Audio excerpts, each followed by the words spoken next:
Hello everyone, Paul here from Fixing Foundations.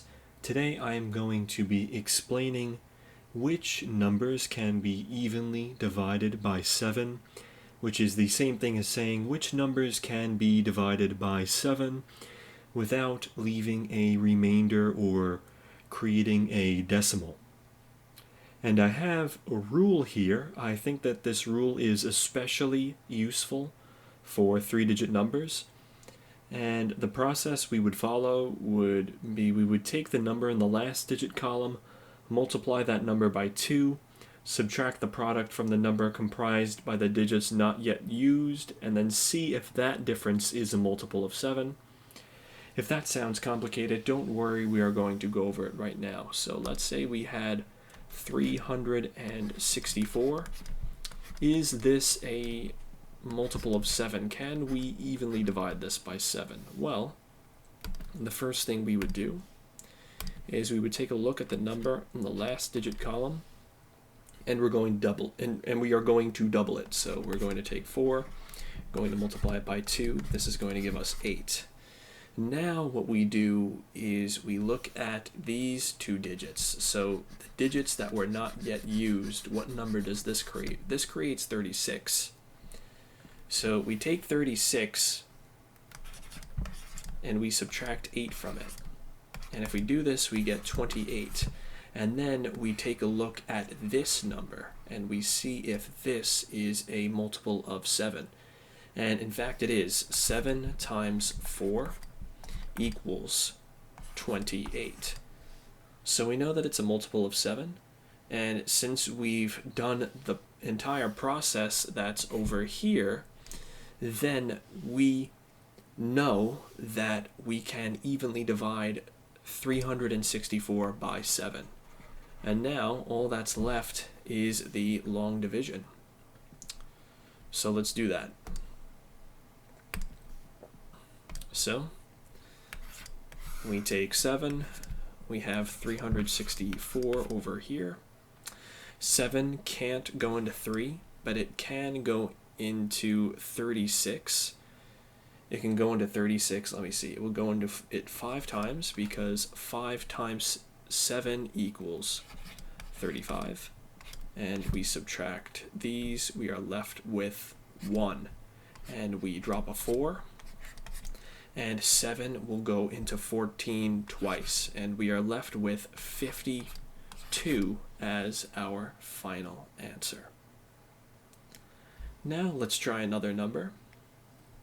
Let's say we had 665. Can we evenly divide this by 7? Well, we will carry out the same process. We're going to start by taking a look at what's in the last digit column. That is a 5.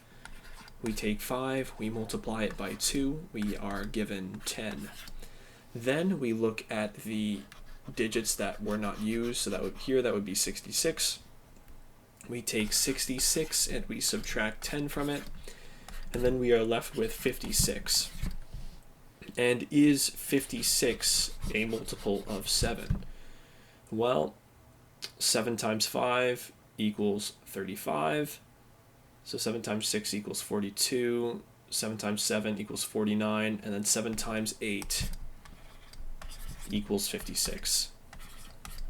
And we know that 56 is a multiple of 7, which means that we can evenly divide this by 7. We can evenly divide 665 by 7. So now we just do the long division. So we take 7, we take 665.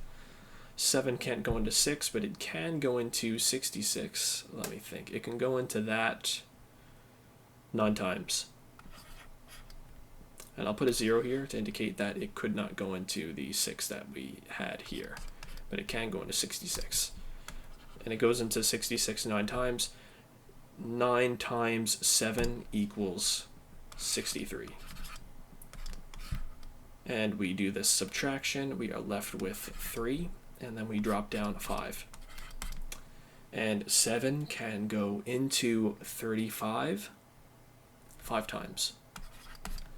And then 5 times 7 equals 35. These cancel. And we are left with 95 as our final answer.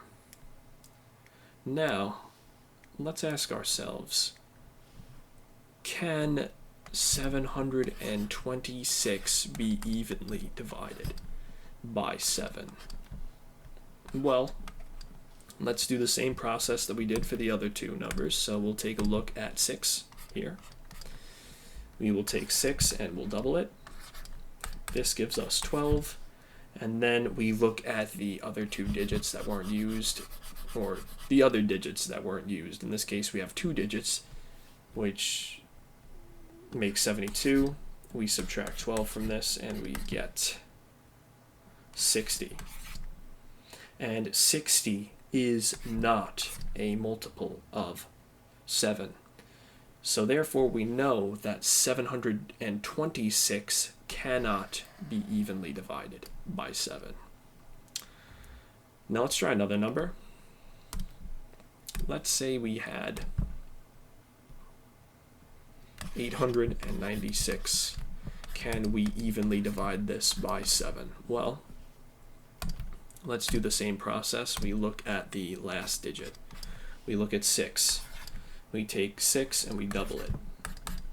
That gives us 12.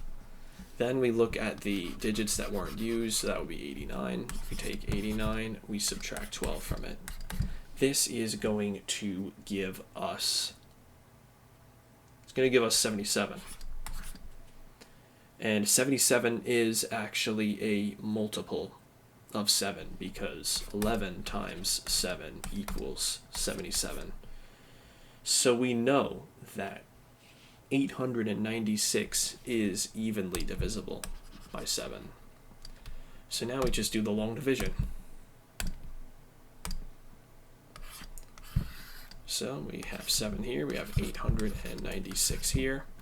7 can go into 8 once, and 1 times 7 equals 7. 8 minus 7 equals 1. We drop a 9. 7 can go into 19 2 times, and 2 times 7 equals 14. We subtract 14 from 19, and we are left with 5, and we drop this 6. And 7 can go into 56 8 times, and 8 times 7 equals 56, and these cancel. And therefore, our final answer is 128. Thank you very much for watching this video. If you learned something, please consider leaving the video a like. If you would like to see more tutorials related to mathematics, please subscribe to my YouTube channel. And if you're interested in online tutoring, check out the description of this video. You may find something helpful.